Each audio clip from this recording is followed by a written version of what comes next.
ఉండి అసెంబ్లీ గురించి ఈ ఎన్నికల్లో జరిగిన చర్చ అంతా ఇంత కాదు. చాలా ట్విస్ట్ల తర్వాత ఆ స్థానం రఘురామకు కన్ఫర్మ్ అయింది. టీడీపీ నుంచి ఆయన బరిలో నిలుస్తున్నారు.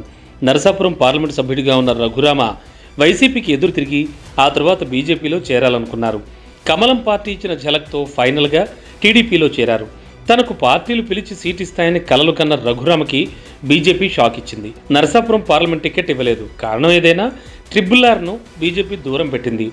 తనకు టికెట్ రాకపోవడానికి వైసీపీయే కారణమంటూ రఘురామ ఆ మధ్య చేసిన ఆరోపణలు అన్నీ ఇన్ని కావు. కట్ చేస్తే తెర వెనుక జరిగింది ఏదైనా సరే చివరకు రఘురామ కోరికైతే ఫలించింది.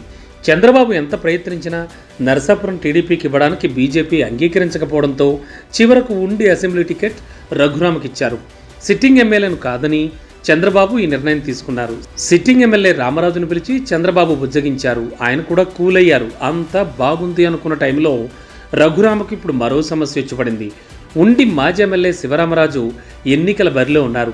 ఫార్వర్డ్ బ్లాక్ నుంచి కంటెస్ట్ చేస్తున్నారు. అయితే ఇప్పుడు రఘురామకు ఇబ్బందులు తెచ్చిపెడుతోంది ఇదే విషయం.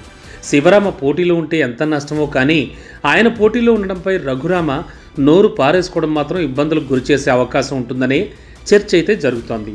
శివరామను ఏదోలా బుజ్జగించి తనకు మద్దతు ఇచ్చేలా చేసుకోవాల్సింది పోయి ఆయన మీద అటాకింగ్కు దిగడం రఘురామకు ఇబ్బందిగా మారే అవకాశాలు ఉన్నాయనే చర్చ జరుగుతోంది.